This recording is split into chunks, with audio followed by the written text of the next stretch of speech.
Opinion disorder in world order. How power, principles, and alliances are fracturing the world as we, the baby boomers or Generation X, all born prior to 1964 saw, was a wonderful place with clearly defined lines between good and evil countries and people. It was contingent upon which side of the border one was born on, and there was no choice. In the first half of the 20th century, there were the good guys, the Allies, because they won eventually and wrote the books and global orders after the First and Second World Wars, and then there were the evil forces, the Axis, who lost and therefore had to suffer the humiliation in the history books and thereafter had to heed and follow the Allies for the balance of the 20th century. In the second half of the 20th century, times began to improve, with both winners and losers licking their wounds. Yet, a need was felt for enemies and evils. Thus, the Cold War had to be manufactured. Nonetheless, the world was simple to understand, maintaining a balance between good and bad, as the gods be the Abrahamic, the crores of Indians deities, or no god for non-believers had always desired. There is no order without balance. Eventually, in the last few decades, the Soviets decided to implode, leaving no major evil to fight. There was only one gun-wielding superpower on Earth, left standing to police and dominate the world. The world was unipolar, and everyone was cheering. The 21st century is turning out to be a challenge to understand, as difficult as it is for Generation Z and later millennials.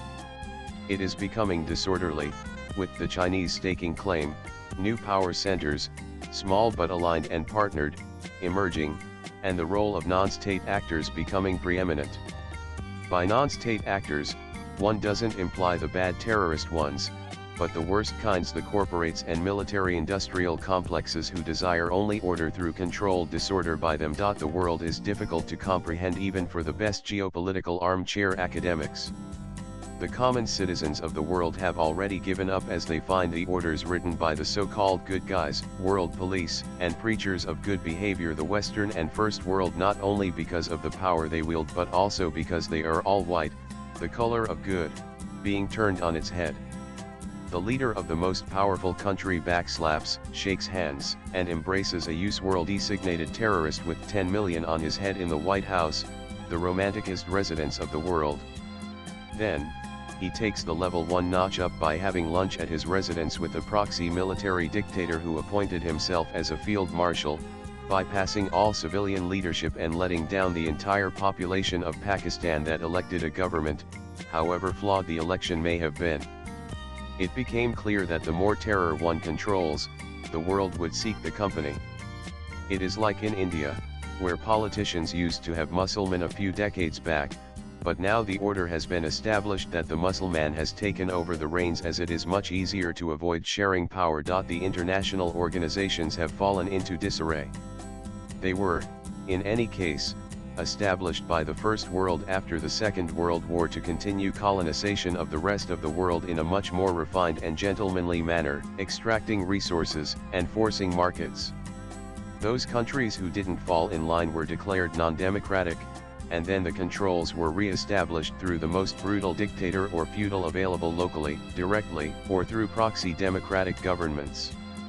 The most telling expose has been the United Nations. The display of the naked truth of the FAA of world order and decency came about in the recent vote on condemning the Taliban for the repression it is conducting in Afghanistan. They were the bedfellows of the Americans and the NATO countries in the first venture of the First World in the last quarter of the 20th century, defeating the Soviets and, in the process, sowing seeds for the worst kind of religious terrorism in the region. The spark has only touched these countries as the worst is yet to come in Europe and the US. Not having learned the lessons of the British losing each and every foray in Afghanistan in the first half of the 20th century, and the Soviets losing their only major confrontation ever to the Taliban, the First World tried to tame their earlier bride through proxies and physical presence in the 21st century. They were surprised and shocked to be unable to tame the uneducated, disparate, and divided tribals with no big guns, gunships, missiles, aircraft, and aircraft carriers. The world's biggest powers, with more than 75% of the world GDP, powerful militaries, excluding China that was not a party to the misadventure, failed to tame the big turbaned, disheveled, and only equipped with Russian-origin Kalashnikovs and steely resolve. The Taliban owned the world in the United Nations. In the United Nations General Assembly vote on condemning repression by the Taliban, the shocker was that the US and Israel voted against it. The US had recently been booted out unceremoniously, leaving billions of dollars worth of military equipment and pride behind after 20 years. And Israel, on the wrong end of Islamic terror, had also followed suit. India had to abstain, as your enemy's enemy is your friend, to deny the strategic depth so sought after by Pakistan and keep the channels for trade towards the Kar. Clearly, Afghanistan is not so distant for India. Iran chose to abstain for its own compulsions. They share a tenuous border with Afghanistan. China has significant resource interests in Afghanistan, and Russia wanted some credibility through a possible future partner. Only 116, out of the entire 193, fully cognizant of Taliban repression against non-Muslims and women, voted for the motion. They are yet to learn the game of trade and terror. The world has become a strange place where morality, freedom of choice and voice, and democracy are unfamiliar terms with trade and terror, state-sanctioned or non-state-driven, having taken primacy. The rise of China and its abrasive conduct, the realization of the Third World emerging to the reality that they also matter, and the diminishing power, military, and economic, of the most powerful countries and their alliances having overplayed their hands for too long, has made the world uncertain and disorderly. The economic crises brought about by the greed of the big corporates and the climate impact caused by huge consumerism by a few at the expense of the rest are impacting those who were always exploited. Having migrated in search of jobs or been invited to do the low-end work in the host country, these migrants, legal or illegal, now arise to claim the space given voluntarily but without a thought to the long-term consequences. Technology is the third T, forming a triad with trade and terror, causing disruptions never witnessed before. The securing of rare earth materials, besides the niche research and development that drive the engines of rapid technological evolution, has become a moot point of conversation or threats in a recent trade war on tariffs that has now emerged due to another T, Trump, driving the agenda. The countries of the world are fractured, internally and externally.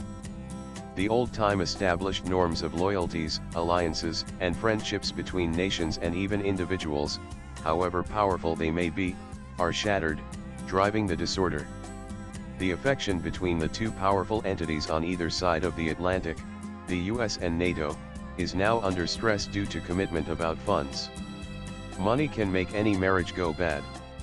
The same was witnessed in the last few months of May to July 2025, forcing the unwilling partners of NATO in Europe to commit 5% of the GDP in defense. Similar stress can be seen in other alliances, due to the waning and waxing of power of different lead countries.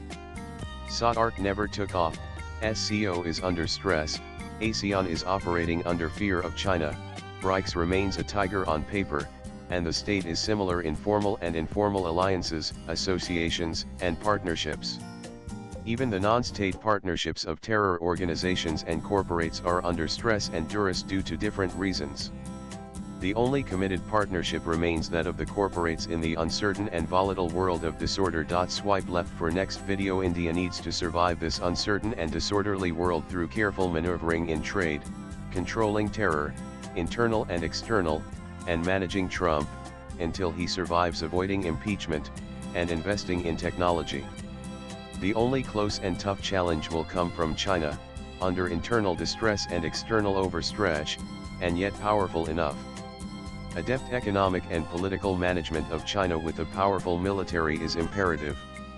If the Chanakyan philosophies are followed in letter and spirit, and the culture of national interests imbibed from the world's most powerful, the leadership of the country can stay the course of achieving the mission of Sashak Bharat 2047, that is both Viksit and Surakshit. Chaos and disorder are the environments where Bharat lives daily and thrives in the long term through innovation and survivalist instincts. Views expressed in the above piece are personal and solely those of the author.